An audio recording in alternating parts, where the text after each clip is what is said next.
Everyone applauds when a soldier returns from war, but no one warns you that sometimes the worst battlefield is right inside your own home.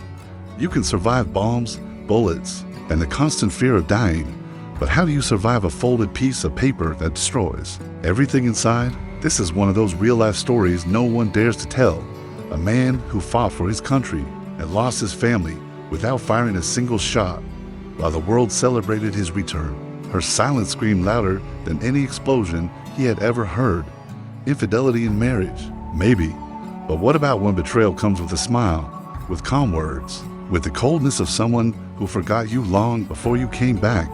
Yes, it's uncomfortable to hear, but many people are going through this right now, hiding their pain behind happy photos and promises that never arrive. And today, you'll understand that some wars have no uniform, no anthem, and no medals, but they leave scars time cannot heal. And the real question is, how do you rise when even love leaves you sitting? He came back with a wounded body, yes, but what truly hurt couldn't be seen. It was the absence of everything he used to be, the freedom to walk, the pride of wearing a uniform, the feeling of being useful. The soldier had become a patient, the hero turned into someone dependent, and the silence that once protected him in battle now crushed him at home. From the outside, it looked like one of those real-life stories we see on the news. A veteran in a wheelchair trying to adapt, but inside, it was an emotional roller coaster. Every time he tried to stand and failed, a part of his self-worth crumbled. And the family? Some helped, others avoided him, as if the wheelchair were contagious. That hurt more than any bullet, and that's where the real family dramas were born. Funny how the world shifts when you're sitting lower than everyone else. The looks changed. Hugs turned into awkward pats. His wife didn't know how to touch him anymore. The kids drifted away. That chair became a wall. And when he finally tried to express his pain, the reply that broke him came, "You're exaggerating." That is when he learned something they never teach in the army. Surviving doesn't mean winning. And that's where the story truly begins. It arrived folded in four. No return address. The envelope was plain. No perfume, no color. Just his name, written in a handwriting he knew too well. That handwriting had once left love notes on the fridge, silly reminders on the bathroom mirror. But this time, it felt different. When he opened it, the world seemed to pause, as if each word had been written with the blood he hadn't shed on the battlefield. The letter didn't speak of love, not of longing. It spoke of an end that wasn't discussed, just announced. Inside that simple paper was the coldest message he'd ever read. "You came back, but I can't love you anymore." Just like that. No softness, no consideration for the man who has survived more than any one soul should. And that is how betrayals in relationships often show up. Not always in someone else's arms, but in the emotional abandonment that kills slowly. It was as if he fought with all his strength to return home, only to find it wasn't his anymore. That letter revealed more than words. It exposed the truth he had refused to see. The lack of affection, the forced excuses, the empty gaze. Family secrets don't always scream. Sometimes they whisper through quiet departures. And the worst part, he still loved her. But right there began the most painful kind of separation.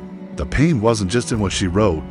It was in what he realized between the lines. That letter didn't have anger or blame, just cold indifference. And that was what hurt the most. She had already moved on, maybe with someone else, maybe alone, but clearly without him. And the cruelest part, it had started long before the war ended.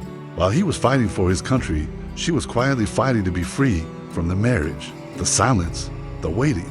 He began to see the signs, the lack of messages in the worst months, the cold excuses during video calls, that one call where she didn't even ask if he was okay, just when he'd come home. Now he understood. She only wanted closure. And in this, infidelity doesn't always come with lips or bodies. Sometimes, it's the heart that walks away, quietly, without saying a word.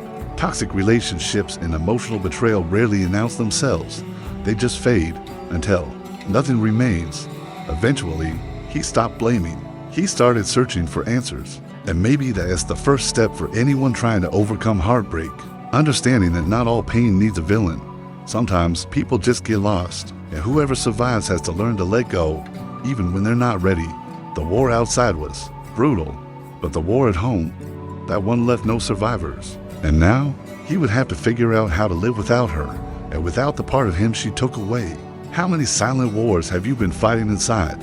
And how many of those Are you still pretending don't hurt? How many unsent letters are you carrying in your chest, hoping someone will read your pain without needing paper? Maybe your story also holds real family drama, betrayal in love, or secrets never spoken out loud. But now that you've come this far, tell me, will you keep carrying it all alone? Or will you finally begin your healing? Sharing this story might be your first step. Not for me, for yourself, to remember that you don't need the legs to move forward. Just one honest reason. So comment below. What was your letter? What truth broke you? And what did you do with the pieces? And if this story touched your heart, subscribe to the channel, turn on notifications, and come discover how to survive what no one sees, but leaves a mark forever. People think that the hardest part is the war, the bullets, the blood, the fear of not making it home. But they don't talk about what happens after, when the uniform comes off and the silence of the night is louder than any explosion. When you return, not to a celebration, but to a version of life you never prepared for. I came back in a wheelchair. The same hands that once held a rifle now gripped metal wheels. The same legs that ran through fields of chaos now rested still. But I told myself I was lucky. I had survived. I believed the worst was over until I opened that letter, folded in 4, plain envelope, no perfume, no warmth, just my name, written in familiar handwriting, hers. And inside, words that struck deeper than any wound I brought back from the battlefield. You came back, but I can't love you anymore. I can't explain what that sentence did to me, because it wasn't just the end of a relationship. It was the end of a version of me I had clung to, the man I was before the war, before the wheelchair, before the silence. And suddenly, I was broken, not on the outside, but in places no one could see. But here's the thing life doesn't teach us. Healing doesn't start when the pain ends. Healing starts when you decide the pain doesn't get the final word. For weeks, I stared at that letter. It became my enemy, my excuse. I told myself I wasn't worthy of love anymore. I convinced myself no one could understand the weight I carried, physically or emotionally. But slowly, I realized something. She may have walked away from me, but I didn't need legs to move forward. I needed will. I needed to stop replaying the past and start rewriting the future. Because survival isn't just about staying alive. It's about choosing to live again. So I took the first step, metaphorically and emotionally. I signed up for therapy, even though I hated the idea at first. I started journaling, writing letters not to her, but to myself. Letters that said, "I'm proud of you." Letters that reminded me of the fire that still burned, even in a broken body. Then I remembered what else I loved. I picked up painting again. No, I'm not Picasso, but each stroke felt like a piece of my soul returning.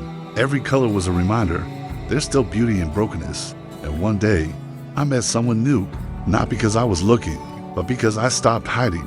She didn't see the wheelchair first. She saw the man who survived. And maybe that's the lesson here. Sometimes the people who leave weren't meant to be part of the version of you that is being born now. Sometimes heartbreak is not the end. It's the starting line of a stronger you. To anyone reading this who's felt abandoned after the storm, I see you. To those sitting in silence, surrounded by broken promises and fading pictures, I hear you. To those who think love is something they lost, I am here to tell you, you are still lovable. Not despite your pain, but because of it. Because you felt the fire and came out forged, not burnt. Let that letter be your closure. Let the past be your proof. And let your next chapter be the one where you choose yourself. You survived the war. You survived the wheelchair. You can survive this heartbreak too. And when you do, when you finally look back, you'll realize that the person who left wasn't your anchor. You were. So rise, not because someone believes in you, but because you're ready to believe in yourself again.